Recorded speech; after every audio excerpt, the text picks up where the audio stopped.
Direction les Pyrénées. La frontière espagnole est toute proche. Voici l'un des principaux points de passage de la drogue consommée dans notre pays.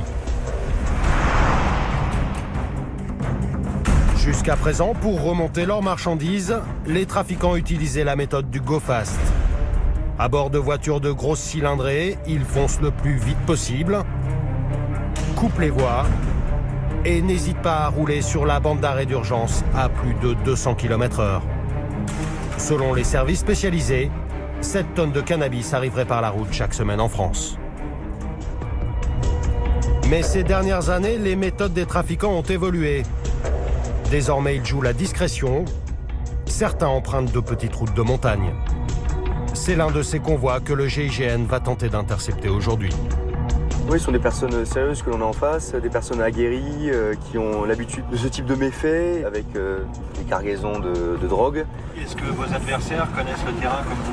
Oui, bien évidemment. Ils repèrent eux aussi leurs itinéraires avant de faire leur transport de drogue. C'est important pour eux parce qu'ils reconnaissent les axes les plus favorables.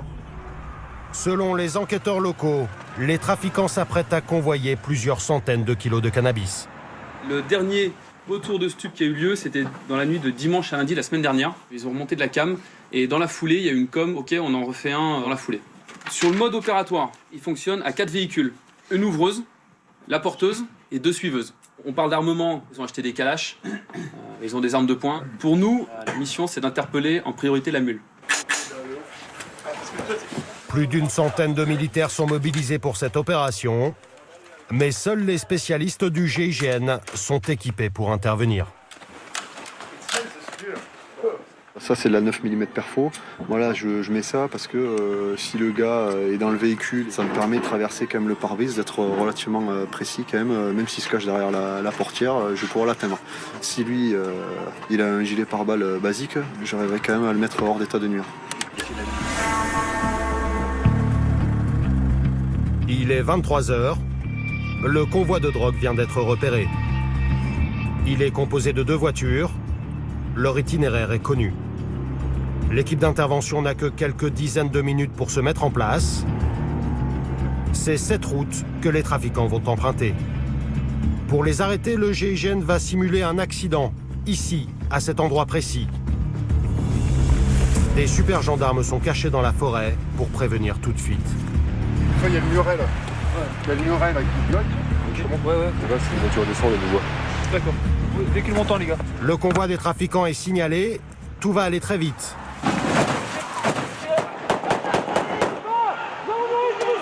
À l'endroit prévu, le GIGN bloque la première voiture, celle qui ouvre la voie au transport de drogue qui suit. Le passager est interpellé, mais le conducteur a disparu. Vous étiez combien dans la bagnole là? C'est deux. Et l'autre, tu sais pas qui c'est? Ouais, vu de ma mère, je sais pas. Ouais, c'est ça, t'as raison. Ouais, correct, un Pax et un autre Pax en fuite. Il nous faut un projecteur hélico sur la zone. Le poste frontière, pour l'instant, il reste en place. Nous, on est sur la S3 Louvreuse. On a un individu en fuite. Dans le ciel, pour aider les super gendarmes, un hélicoptère militaire éclaire la zone. Le fugitif a sauté dans le ravin lorsque son véhicule a percuté le muret. Mais le GIGN avait anticipé la fuite. Les hommes positionnés en contrebas le rattrapent. Est-ce que tu peux le remonter? Est-ce que tu as son nom? Ok. Ici, mon gars. Retirez, va. Amène-le, retirez, mec, là. Amène-le là. Allez, fais le malin, là. Allez, lève-toi, là. Allez, tu veux courir, allez, grave, là, allez. Allez, ferme les yeux. Je dis, tu fermes les yeux. Tu fermes les yeux. Allez, allez, passe en dessous, là. Passe en dessous, là. Allez, passe là. Allez. Amène-le là, sinon. Debout. La pente est escarpée. L'équipe d'intervention le remonte avec difficulté jusqu'à la route. Allez, Debout maintenant. touche-toi, touche-toi, là. Touche-toi. Touche-toi, je t'ai dit. Allez, touche-toi. Bouge pas. Là.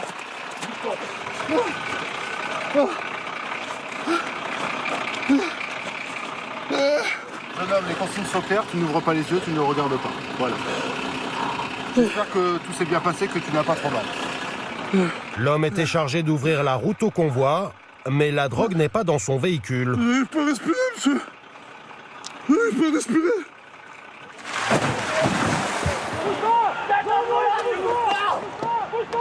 En contrebas, à quelques centaines de mètres de là, la deuxième voiture des trafiquants vient d'être arrêtée par la seconde équipe du GIGN. Est-ce que l'individu Mercedes fuite a été interpellé? Ok, donc individu interpellé. Merci. Les malfaiteurs étaient lourdement armés. Au pied du siège passager, une Kalachnikov. Sur la banquette arrière et dans le coffre, conditionné dans des sacs en plastique, 700 kilos de résine de cannabis. Valeur estimée de la marchandise, près de 3 millions d'euros.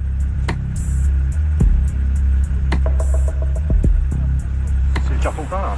Ouais, c'est une belle mission. Et, on avait des fuyantes difficiles, hein, puisque on est en pleine montagne ici avec encore de la neige, une rivière, des ravins. Enfin bon, difficile de se déplacer. Ça a été fait dans les 20 minutes là. C'est forcément le GIGN sur ce genre d'opération. Oui, c'est forcément nous parce qu'on est amené à travailler de plus en plus sur ce type de convoi de stupéfiants. Et aujourd'hui, on a les moyens, les modes opératoires pour travailler sur des véhicules qui sont souvent au nombre de 3 ou 4. Donc ça rend les choses compliquées, avec bien sûr des moyens d'arrêt, des dispositifs d'interception qui sont aussi dimensionnés. Donc on est aujourd'hui la seule unité à pouvoir travailler dans ce cas de figure. Voici le genre de mission qui attend les nouvelles recrues du GIGN.